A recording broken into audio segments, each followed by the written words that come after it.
like to be in the seat. Oh! Now this will look good when you're in the sky.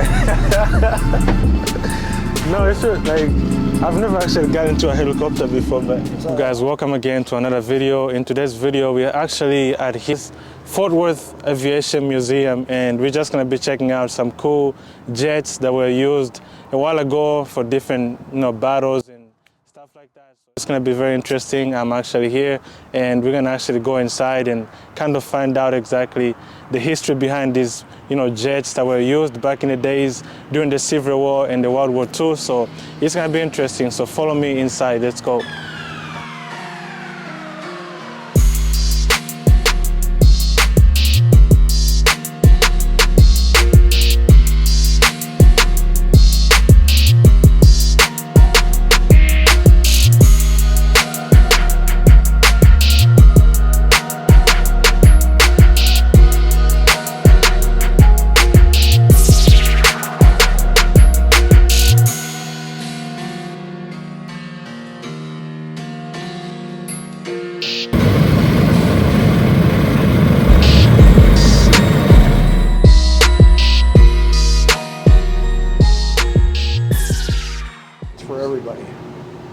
So the higher the better.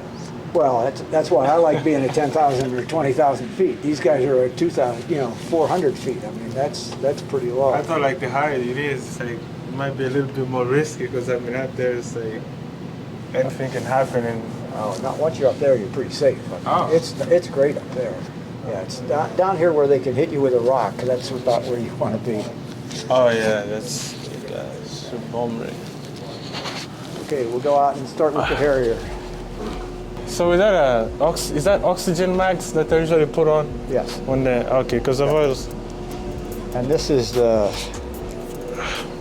G suit. So this is your normal flight suit, and then this is a G suit, and this is hooked up so that when you start to pull G's in a tight turn or whatever, this inflates around your legs to keep the blood from going to your legs. So the idea is to help keep the blood in your brain where you can use it. Oh, sure.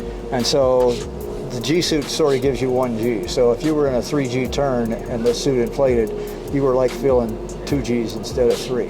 So it helps you out. You don't want to black out. I mean, that's the... I've actually seen that a couple of times, like when people like up in the skies or getting like into the jet and they make that spin, it's like somebody just goes completely, passes out and then comes back. I'm like, what just happened? Yeah. Well, when they catapult you off the carrier, and the first time you go off, they tell you to pick one instrument that you want to watch. And so I had the horizon that showed what was up and what was down, because when the catapult fires, you're gray out all the way into about like 1, and then it comes back. But it's sure. You get used to it. It's all good. Put me into this one. Do I just jump in here?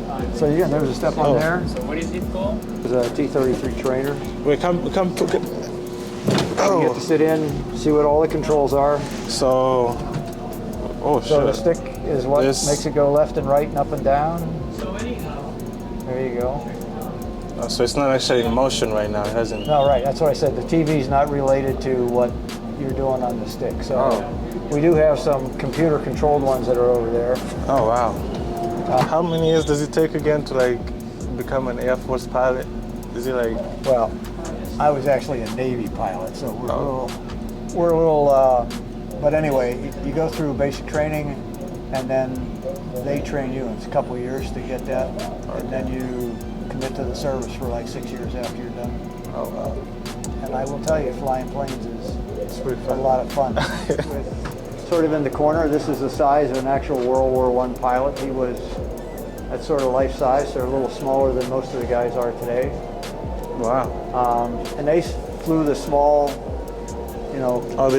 wooden planes with paper over the wings for that, so that they had to be pretty light and small. Oh. And these are some of the airfields around Fort Worth where guys were. Then when they got out of the service, there's a poster over here. These guys became the wing walkers. They put on aviation shows. They stand out on the wings as they're flying along. They fly low. They do acrobatics, and there it says "fly for $2." So they would drop those out of the planes and then land in a city and put on an air show for them, and then do that someplace else. And then those guys, when they got done that, decided that they could do the mail quicker and cheaper than trains could do it. So they started doing air mail service. And then when that got to a place that it was working, they grew into the guys that formed the airline pilots and became the airline as they went through that. Then this takes a look at Airforce production in Fort Worth. Okay. And this starts with Air Force Plant Number 4. I didn't know why Air Force Plant Number 4 was significant, but the Air Force got ready to do their first plants, and they had 3 plants, and none of them was here in Fort Worth. So Amon Carter said, we need airplane production in Fort Worth. So he flew to Washington, D.C. He sent his crew to the Pentagon to talk to the Pentagon, and he went to see FDR. That was, I guess, the time you could make an appointment and just go walk in and see the president. And the president said, what can I do? The Air Force has already made their selections, and none of them are in Texas. And FDR said, well, just add another one. So he added another Air Force plant, and that's how we got that's why it's Air Force Plant Number 4, because it wasn't on the original deal, but he got the president to go ahead and help us do that. Interesting. So these are all the planes that have been made here, and it goes around. This represents one ball, or one BB represents one of the planes that have been made in Fort Worth since 1941, and there's over 70,000 in there now. Gosh. So it's a big number. It's pretty impressive, and they say that the aircraft industry has contributed over, I guess, at least $1 billion to the area. It could be $1 trillion by the time you get out. It's a lot of money. It's been here for a long time. I find those pretty. Yeah, it's an A-12. It's a stealth plane. That's sort of the aerodynamic version, and it never got out. It never really got in production. We have one of the wind tunnel versions at the back. We have it all wrapped up. It was just too expensive and never did the job that it actually they thought it was going to. So we canceled the contract, and that all got left. So these different jets, like they have different missions, right? Like, Correct. I know, like they're all like formed in different shapes for a different reason. Right. Yeah. So well, we can go on and talk a little bit about it as we walk around. You want to do that? But there are some of them are attack planes, and they're mostly bombers. Then there are other fighter jets that have generally 2 purposes. The Air Force uses them as interceptors. So they have a base. If the bad guys are coming in, you can launch out of the base, engage them, and then return to the base. Oh. The Navy you're on a carrier, so it's really an interceptor mission. So you launch from the carrier, and you have to be able to go out and stay on station for a while and wait for the other guys to come in and then attack. So they have 2 similar but different missions that are going to go on that. Oh, okay.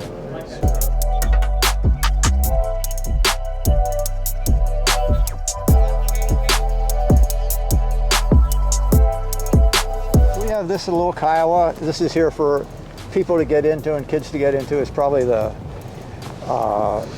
things kids like most about this one. Nice. That one's a Cobra. If you're looking, you can't get in it, but you can get in and just see what it's like to be in the seat. Oh, now this will look good when you're in the sky. No, it's just like I've never actually got into a helicopter before, but so the helicopter, on the one inside, you did left and right and up and down. This one, it also raises it up, so you control the lift on this so that it lifts you up and then you fly. So it's a little more complicated than the other ones. They told me it's harder to fly the helicopters than the jets, right? I think it is. There's more because you're doing a different dimension. You're doing a vertical dimension as well as the other way. This one's pretty interesting. This is an F5. You see the Russian star on the tail? Yeah. Oh, this was actually painted black and used in the Top Gun movie as the aggressor MiG in one of the Top Gun movies. So that's why it still has the Russian star on the tail. So how long has this one been here, though? They've been here for a while. I mean, we get them donated, or they're in other museums, or they're sitting on some lots. Some people will have access to them, but most of them are sort of on loan to us by different organizations and something like that. This one's one of the Blue Angel F-18 planes. This is a single seat, but they do have F-18s that have 2 seats in them, so that you have. But this actually flew with the Blue Angels when they were here. And it was plane number 3. They usually fly with 6 planes in a formation. Oh, sure. And their signature landing is they come in as a delta, 1 plane, 2 planes, and then 3 planes, and they land together as a is it like one of those that I see in the sky? They kind of go like is it pairs of 3? Like there's 1 in front and then 2 like on the side? Yep. Actually, These are the afterburners. They took them out, right? Yeah, we don't have any engines in, correct. I was like, well, you can see through? Yeah. I was like, that's new. But this is what the tail looks like when the afterburners are on. And we'll get down to the F4 and I'll show you what it looks like when they're not on. So the afterburner, when you use that, normally you're 100% power, and then the pilot can go a little further and the afterburner comes on. And what that does is it dumps gasoline back behind here while it's already on fire. And that's why you see this big flame comes out of the back. So these things are really, you can't really stand like. No, you don't want to be, well, the other thing you don't want to be in the front either, because when they do the engine run up, it'll suck you into the intake. Oh. And so a flight deck for the Navy guys, the kids that work on the flight decks, very dangerous kind of place. So I never thought they were getting paid enough money, but that's, nobody asked me about that. This is an A4. This is a great little plane, very maneuverable, using for bombing runs mostly. And we also used to train against those to be an aggressor airplane in the air combat kind of thing. We would use the A4s. And they are also available in a trainer. A TA4 has 2 seats in the back so that while you're learning to fly, you can do that. Yep. This is an A7, also a very, very good bombing kind of aircraft. And on the carrier we were on, the FDR, was actually it was a World War II carrier. So it wasn't, it didn't have enough engines or catapults to fire the F4s when there wasn't any wind across the deck. Oh. So in no wind situation, these guys would go out and take over the fighter roles for the guys on the ship. Yeah, but all these can be changed. All these things are what you call hard stations. And then you can put multiple bomb racks or multiple racks on each one of these. So you can load these guys up pretty well. And the material here is kind of different too. A lot of people think they're a lot bigger when you get next to them than when you take pictures of them. This is an Air Force plane, F-105. You can go in the bomb bay there. It's open, and they carried bombs in there. They said they were capable of carrying a nuclear weapon, but I would tell you that you wouldn't want to be on that flight, because I don't think you could fly fast enough to get out of where the damage was. But if you want to look inside, go underneath there. Oh boy.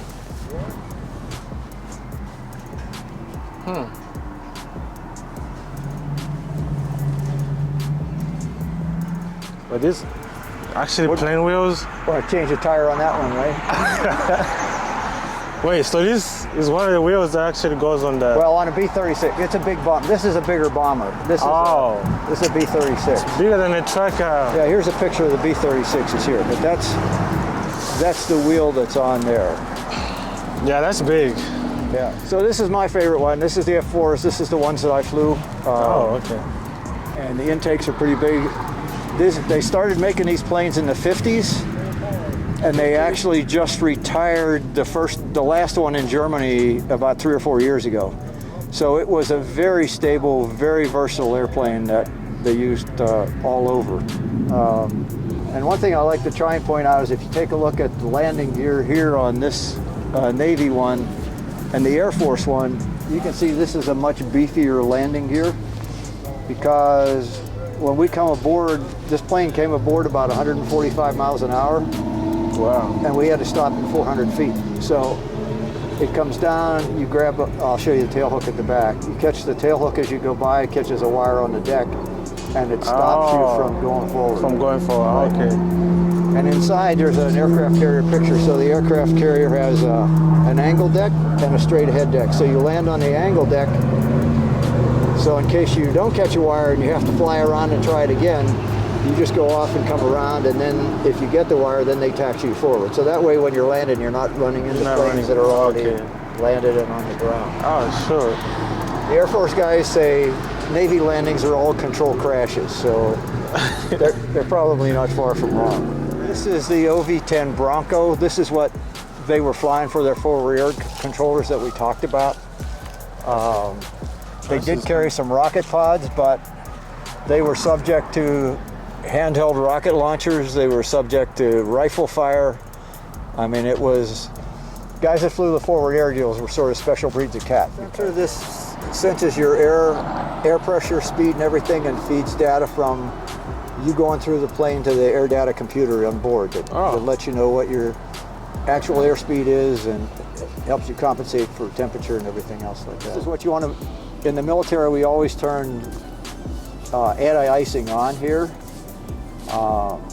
Sometimes in the civilian world they don't do that, and one of my roommates from the Navy was flying with a guy, and they were in Iceland in New York, and they took off in December, and all of a sudden planes started going wah, wah, wah, and the guy he's flying with says, "We have to declare an emergency." And Bill said, "What are we going to tell them?" He said, "Oh, I don't know, but we're in deep trouble up here." Oh, man. So they finally figured, Bill said, "Let's calm down, we have to figure out." So what happened is they didn't turn their icing on, so this iced up, and they thought, the computer thought they were going slower than they actually were. Oh, man. And in the civilian aircraft, they have the ability that when you get slow, it'll automatically put your landing gear down. Oh. And so what it had done, the computer said, well, if we're this slow, we should be putting the landing gear down, and then the landing gear was saying, this is too fast to go down, so that's why you're getting the alarm. So all they really had to do was change the handle, put the gear up, and then to get down to a lower altitude where the ice melted. But it was just, you have to know what you're doing. Like what kind of capabilities do you have to kind of begin flying? I'll tell you, moms and dads don't like me to tell kids that, but if you're playing the video games, your hand-eye control there helps you a lot when you're flying. I actually had a flight instructor here. I was telling that to one young man who said he wanted to fly, and he said, absolutely, I can tell kids that have played video games catch on with what's happening as I'm training them to fly. This is, if you were on the ground and under attack, this is one of our helicopters you love to come see, because they have Cobra. Yeah. Gosh, it's got all types. I think I've seen one of these in movies before. Yeah, guns in the front, rocket pods on the side. I mean, they could carry all kinds of different armament. Very maneuverable. This is one of the ones you'd like to see on your side. So this is usually loaded completely, like. Yeah. Wow. Only one pilot? I think so. No, it looks like there's two. No, it looks like there's two. This is an Airforce F-111. This is a swing wing plane, so the wings can be out or they can be swept back, depending on the environment you're flying in. Oh. So this is a Harrier. This is a Marine airplane. This is, you can see the no engines back where you usually see engines on jets. And these are... They're on the sides here. So these are typically like Marine airplanes, are usually the smaller ones, right? Well, a little bit, yeah. But this one is also vertical takeoff. Oh. So you see, these are the engines here, and they have this down. So in this configuration, all the thrust is going down, so it'll lift the plane up. Oh. And then when they're ready to go forward, they just rotate this around, and it moves them forward. It's very different, very cool plane. Also very noisy. This is F-14. This is the Navy swing wing plane. That was the Air Force, where you could change your wing configurations. This is the Navy one. Oh. Lot smaller than the Air Force one, because we had to put them on decks of the aircraft carrier.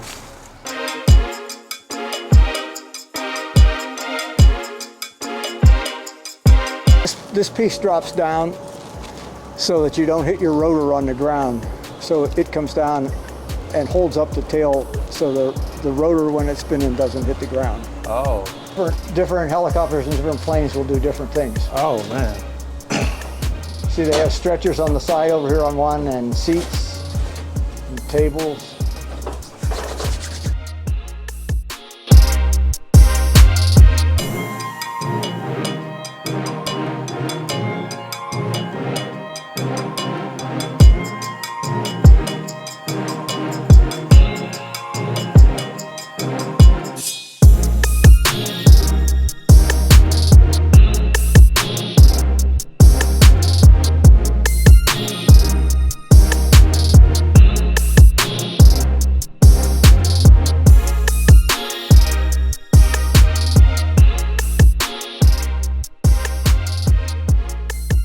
This is how they typically line you up on the carrier deck. So the tails are over the side so that when you're running your engines, it's blowing over the side. You're not on the deck. So every day we got a safety briefing on something. Okay. Most of the time it had to deal with airplanes, but we had one safety briefing that had to do with people not tying the plane down on the deck properly. Oh. So what happened when the carrier went into a turn, plane rolled off the side. Not a good day. Wow. So that was our briefing for the day. And so we went out for a night flight, and there were 3 planes getting ready to start, like the first 3 planes in this line. Yeah. So on a carrier, it's really dark at night. There's not a lot of light, not a lot of visual cues. So all 3 of these guys were starting to start their engines, do their plane run-ups and everything. So when you're inside, you're in doing all of this stuff. And when you're all done and you're ready, you turn your outside lights on. And the lights are, there's 2 anti-collision lights on the top and the bottom, and there's 2 wingtip lights. Okay. So the pilots in planes 1 and 3 both finished their run-ups about the same time, and they turned their lights on. The plane captain started moving both of their planes forward. The guy in the middle got his stuff done. He looked up and he saw the lights on the planes on either side of him moving forward. He thought he was falling off the back of the plane, and he ejected from the airplane while he was sitting on the deck. Yeah, I would think the same too. That's my kid's favorite story. Oh man, I can imagine that happening. Sometimes you feel like 2 things are moving, but you're like, oh, I'm actually not moving. Right, yeah. Oh man. Yeah, you sometimes see that in traffic. You're in the middle lane and Oh yeah. people are moving this way. And you're like, am I moving? And I'm just stepping on the brake. Oh man. All right, so I just wanted to show you that and tell you that story. That's sort of an interesting story you can tell on your deal. I've actually been on one of these Navy ships when I was in it's Corpus Christi. You know, there's one over there that's actually like a museum type of one. Right, yep. Yeah, I actually got into one of those. It looks big, but Yeah. kind of. Well, these are a lot bigger than the one that's in Corpus Christi. This is a nuclear-powered carrier. This one is. Oh, this is double. So I flew on the FDR. My flight deck would come up to the hangar deck.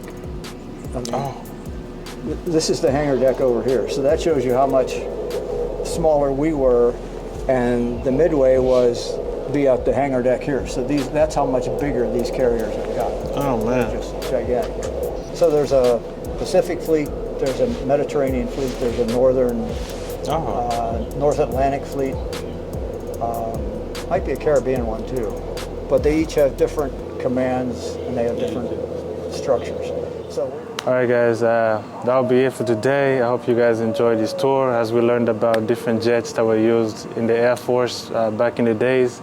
So as for now on, we're gonna be clocking out of here, and thanks to you guys who have watched this video. If you enjoyed this type of content, make sure you subscribe to the channel, and I will see you guys in the next video. Peace.